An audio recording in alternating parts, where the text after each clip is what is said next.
안녕하세요. 오늘은 붓다가 말한 국가 공동체에 관련된 관심에 대해서 말씀드리겠습니다. 붓다는 출가자인데도 불구하고 국가 공동체에 관심이 있었는가 하고 묻게 된다면요. 공동체 운영에 대해서 적절한 해답을 잘 가지고 있었던 붓다는 사실상 석가족에서 자유로운 민주적인 방식을 몸으로 체득했고, 인도 역사에서 가장 중요한 원리를 그 안에서 배웠다, 이렇게 말해주고 있습니다.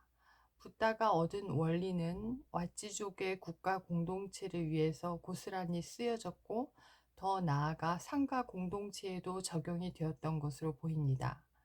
그래서 왓지국이라는 국가 공동체들을 위한 법들은 이야기거리에 불과할지 모르지만 체계적인 습득 방법에 의해서 고안됐다는 사실에 그 의미가 있습니다. 왓지국에 관련된 에피소드에는 여러 가지 사상이 유입되어 있는데요.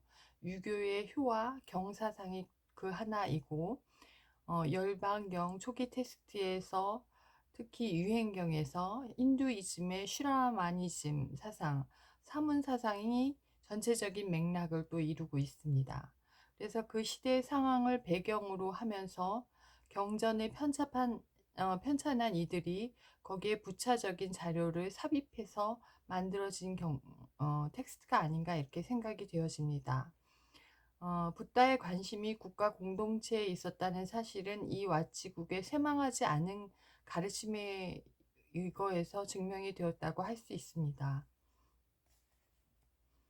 초기 열반경에서 왓지국에 대한 아자타수의 문의는 붓다는 비유와 언설을 통해서 그 법들을 차근차근 설명을 해서 7가지를 다 지키면 도저히 그 나라를 무너뜨릴 수 없을 것이다, 이렇게 얘기하면서 나라를 튼튼하게 만들 수 있는 7가지 국가 공동체를 위한 법들을 효력이 있다고 강조했습니다.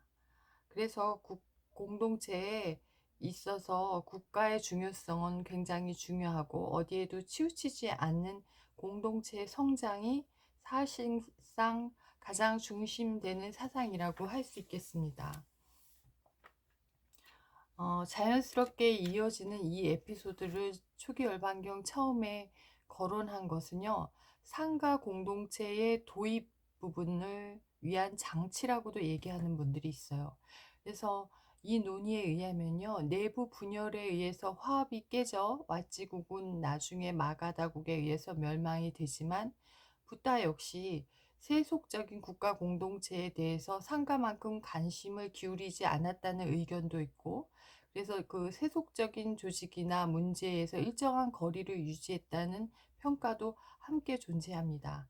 하지만 붓다가 고국이 멸망했을 때도 적극적으로 개입하지 않았다는 주장도 이러한 사상에 힘을 싣고 있지만, 이 초기 열반경에서 이 초입 도입 부분의 왓지국에 대한 공동체, 국가 공동체에 대한 그 분명한 대목은 붓다가 국가 공동체를 위한 거리를 두지 않았고, 적극적인 원리를 설파해서 상가와 발전적인 관계를 상호 교환할 수 있도록 한 것이 아닌가, 이렇게 평가되고 있습니다. 출가자가 몸담고 있는 국가 공동체에 대한 기능에 대해서 관심을 기울일 수 있어야 되는 것은 당연한 것이라고 생각이 됩니다. 그래서 불교를 사실상 현실 세계를 초월한 출세관적인 그 면으로 보는 것은 불교 교리에 대한 잘못된 이해라고 평가하는 사회학자들이 많습니다. 그래서 불교 역사에 대한 통찰적인 분석이 미흡하기 때문에 그런 평가들이 있을 수 있다, 이렇게 얘기를 하고 있죠. 그래서 국가 공동체의 그 조직의 중요성을 알린 이 에피소드는 사회 제도와 종교 사이에서 전면적인 인과관계가 존재한다는 사실을 보여주는 한 신뢰라고 할 수 있습니다. 특히 왓지국의 7불세법은 공동체나 개인의 어느 한쪽만을 우선하지 않고 공동체와 개인을 하나의 유기적인 시스템으로 본 것임에는 틀림이 없습니다. 개인과 공동체가 소통함을 의미하는 것을 얘기하죠. 그래서 이 7가지 조건들에서 개인의 존중이 공동체를 건전하게 유지할 수 있는 조항으로 설명이 되고 있습니다. 어느 쪽이 더 우선적이라고 볼 수는 없죠. 하지만 개별적인 인간의 특성을 인정하는 것이 공동체를 위한 것이고, 공동체 이론은 개인의 특성 속에 녹아 들어가 있습니다. 그래서 왓직의 이 7불세법은 국가라는 공동체의 원리 안에 녹아 있는 개별적인 인간의 존중이라고 볼 수 있습니다. 그래서 개인과 집단이 그 포함 관계 속에 우리가 보고 있지만 서로 보호되고 보호하는 입장임을 잘 보여주는 것이라고 할 수 있죠.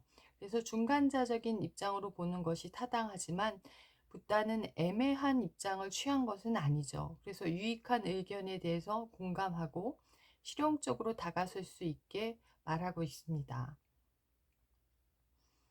그래서 상당히 붓다가 경험적인 조사를 바탕으로 해서 인과적인 관계를 말했다. 그래서 고대 공동체의 원리인 이 왓지국의 7불세법은 고대부터 생겨나고 차용된 원리이지만 현대 국가 공동체나 더 큰 공동체, 세계 공동체에서도 통시적인 그런 원리라고 할 수 있다고 말할 수 있습니다.